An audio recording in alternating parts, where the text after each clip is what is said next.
A Evolution Fonse, a presentation by Prateeksha Sahu and Khushi Singh from FP Batch 2 and mentored by Mr. Amitabh Kumar. The French Revolution was a watershed event in modern European history that began in 1789 and reached its climax there in 1799. That's why it's also known as the Revolution of 1789, denoting the end of ancient regime in France and serving also to distinguish the event from later French Revolution of 1830 and 1848. The conflicting political reactions to the French Revolution fed into the development of ideologies from conservatism to communism.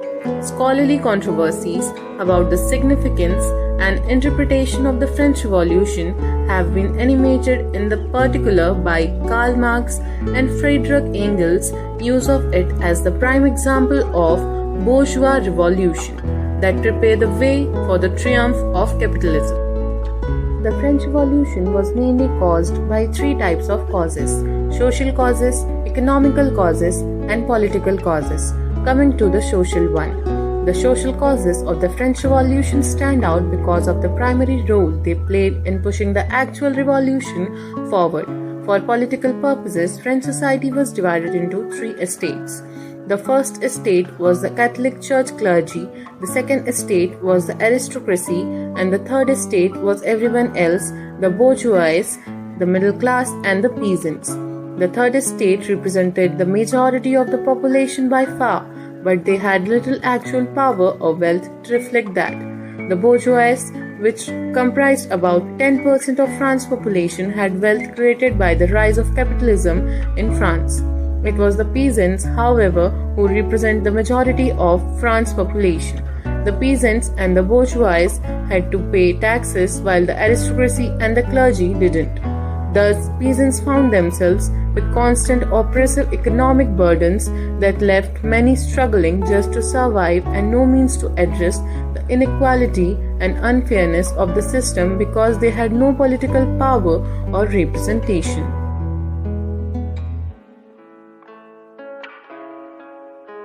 Economical causes. Although France's economy grew dramatically in the 18th century, largely as a result of trade, problems emerged as the end of the century approached.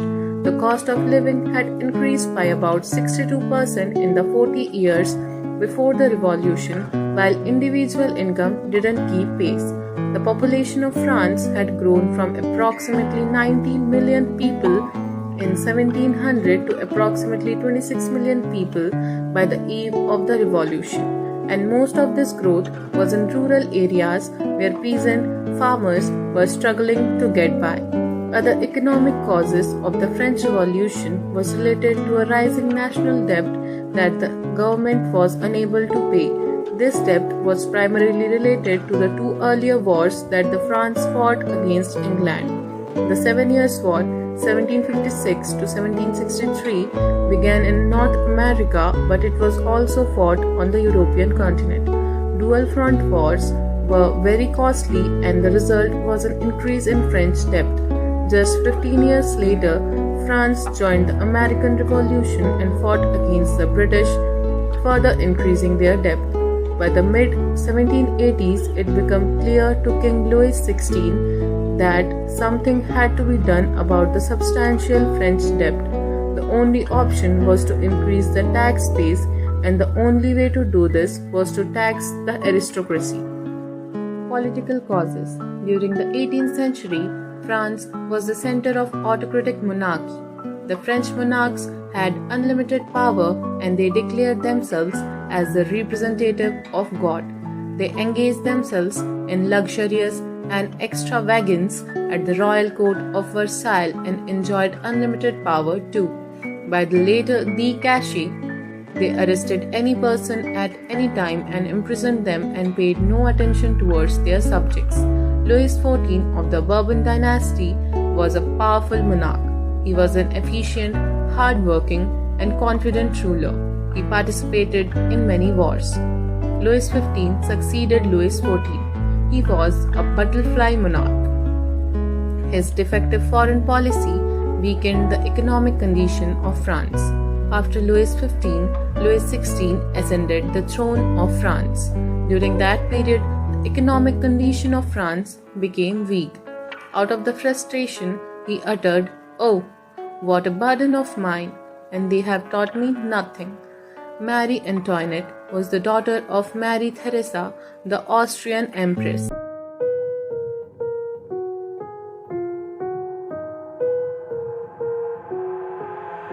I've got an itch I can't scratch, I'm missing a piece that completes a whole part of me, an open wound scar to see. Everybody come here, gather round, welcome to the freak show, the best in town. What the hell's wrong with me? I don't get along with anybody, honestly.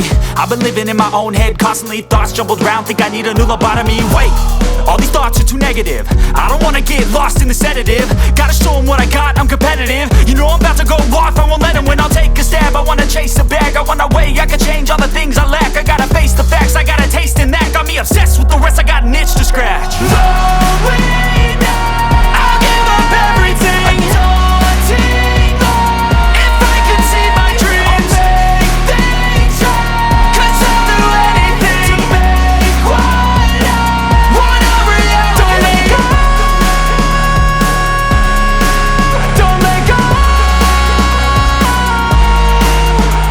I'll make things right. 'Cause I'll do anything to make what I want a reality. I just wanna find a way out, sick of the venom in my brain. Running from the past, wanna escape my pain. I just wanna be a better person, I deserve this. I just wanna break these chains. Always asking for greatness, true to myself, I never fake it. Seen too many once, I just so they get famous. And when I say the truth, most really can't take it. In spite of everything I've been through, I'ma make it. Fake friends, but on my downfall is toxic. Day one, started to outlaws for profit. Now all I do is write verses, no talking. All I do is put the work in, no option. This was everything I ever wanted. Created a legacy off of me, just being honest. And the fake ones hate, but it's all to no avail. They wanna see me lose, but you know I never fail. I'll give up everything, daunting all, if I can see my dream, make things right. 'Cause I'll do anything to make what I want a reality. Slowing down, I'll give up everything, daunting all, if I can see my dreams, make things right. 'Cause I'll do anything to make what I want a reality. Don't let go, don't let go. I'll make things right. 'Cause I'll do anything to make what I want a reality.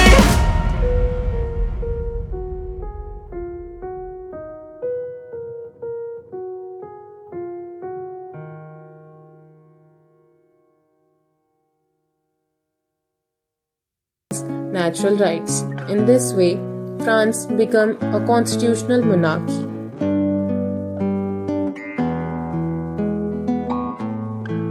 France abolished monarchy and became republic. When the King of France Louis XVI called the Estates General meeting on 5 May 1789, the representatives of all the three estates accompanied him. The member of the third estate, that included the commoners of France, had sent 600 representatives. They weren't given any seats for the lack of it. The letters that were brought by them were also ignored, and the proposal that each member should have one vote was also rejected by the monarch.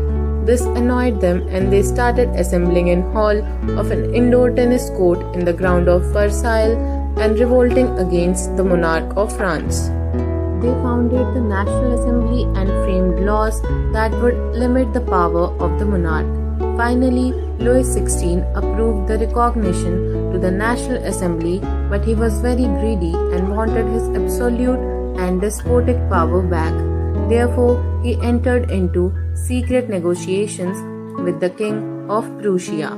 The citizens of France, after knowing this, declared war against Prussia and Austria in April 1792, out of which revolutionary leader Maximilien Robespierre rose and formed his political club, that is, the Jacobin Club.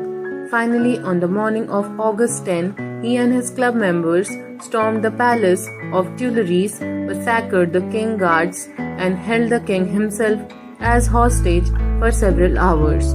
Later, he got executed by the new elected assembly called the Convention, and ultimately on 21 September 1792, France abolished monarchy and became a republic. Reading political symbols. The broken chain.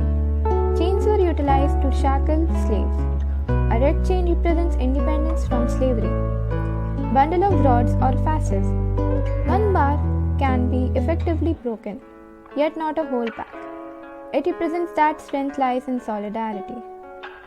The eye within a triangle radiating light. The divine eye represents information. The beams of the sun will drive away from the billows of obliviousness.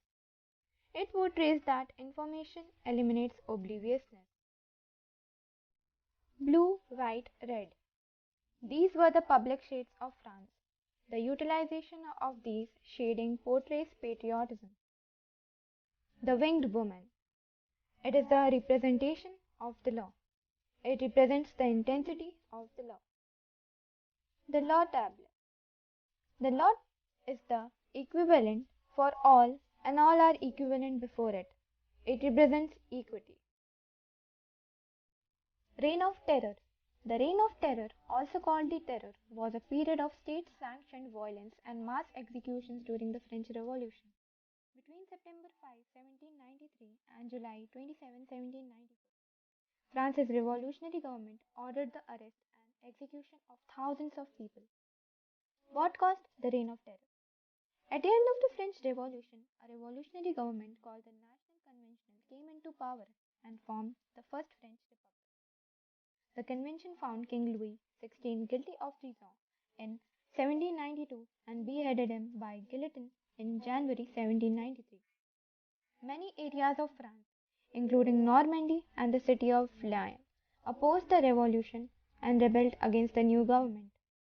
In March 1793, an armed revolt in the Vendée resulted in first several towns and eventually the entire region being captured by a counter-revolutionary army. After a bloody campaign, Republic forces defeated the rebellion, resulting in around 2 lakh deaths. On March 18, 1793, the French army lost the Battle of Neerwinden against a superior Austrian force, causing further opposition to the convention's rule.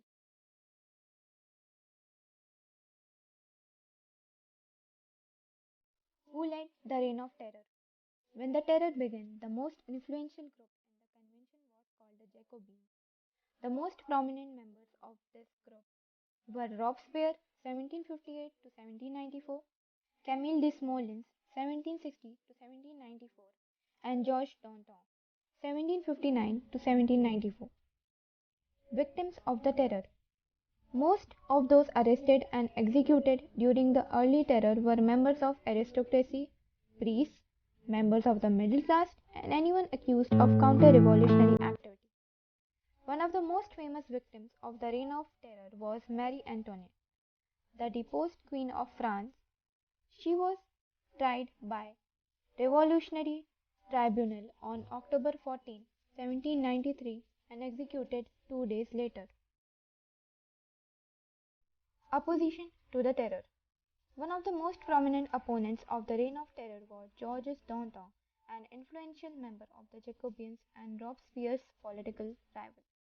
By the fall of 1793, Danton argued that the instability threatening the revolution, which had justified the terror, has ended.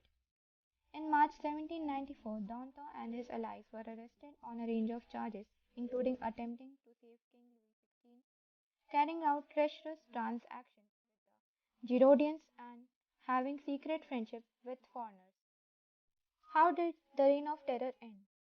On July 26, 1794, Robespierre delivered a long speech denouncing several members of the convention and claiming there was a conspiracy against the government. The convention voted the arrest to Robespierre and declared him and his allies outlaws. At around 2:30 a.m. the next morning, soldiers arrived to arrest the group, and during a struggle, Robespierre was shot in the jaw. Robespierre and his followers were executed on July 28, 1794. While most histories link the overthrow of Robespierre and his associates on July 27, 1794 with the end of the Terror. A Directory rules France. The fall of the Jacobean government allowed the wealthier middle classes to seize power. A new constitution was introduced. Voting right to the non-propertied sections of the society was denied. The new constitution provided for two elected legislative councils. These councils appointed an executive consisting of 5 members called the Directory. The Directory was formed for avoiding the concentration of power. Differences were formed for avoiding the concentration of power. Differences arose between the Directory and the legislative councils, which paved the way for the rise of a military dictator, Napoleon Bonaparte. Role of women in French Revolution. The role of women in France during the revolutionary years were: women started their own political clubs and newspapers. They demanded the right to vote. They demanded to be elected to the assembly and to hold political office. The revolutionary government introduced some laws for women. During the Reign of Terror, new government ordered to close women's club and ban political activities. Women's movement for voting right continued through next 200 years. Women's struggle for equal political rights continued during the Reign of Terror. The government banned their clubs and political activities. Many women got arrested. It was in 1946 that many women got the right to vote.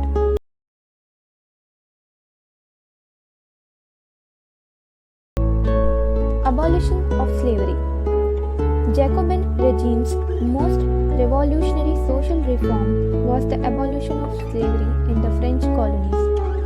In the 17th century, slavery trade began. Slaves were brought from local chieftains, branded and shackled, and were packed tightly into ships for the 3-month-long voyage across the Atlantic to Caribbean. Slave labor met the growing demand in European markets for sugar, coffee, and indigo. It was a series of complex events that led to the complete and definitive abolition of slavery. A major milestone was the slave rebellion in Saint-Domingue, which occurred in 1793 and heralded Haitian independence. In France, on 4 February 1794, the National Convention enacted a law abolishing slavery in the French colonies. Yet, this was not followed up with any real effect, and Napoleon Bonaparte repealed the law as First Consul in 1802. It was mainly thanks to England, a country fervently opposed to slavery from the end of the 18th century. The social progress could be made at the start of the 19th century in France and Europe. In 1815, the British put pressure on European countries to ban the slave trade or the trade and shipping of human beings. In reality, the slave trade continued nevertheless in France, Spain, and Portugal covered. On 4 March 1831, a law definitively abolished the slave trade and stipulated coercive measures against slave traders. This was a great social leap forwards, but not yet a full, definitive abolition of the status of slave. Under Louis Philippe, anti-slavery activists grew in power and politics. When the king's reign ended, the provisional government of the French Second Republic quickly set in motion the official procedures for abolishing slavery. A commission for abolishing slavery was set up on 4 March 1848. Rise of Napoleon Bonaparte. Conclusion. Napoleon Bonaparte was the ruler of France. He was crowned as the King of France in December 1804. He was known as the Son of Revolution. He was an excellent general who recovered he lost territories. He expanded his kingdoms through wars with Austria, Prussia, and Russia between 1805 to 07. He passed the Napoleonic Code in 1805 to simplify the administration. He was defeated very badly by British General Arthur Wellesley at Waterloo in 1815. He was arrested and sent to the island of St. Helena, where he died in 1821. Merci tout le monde. Thank you everyone.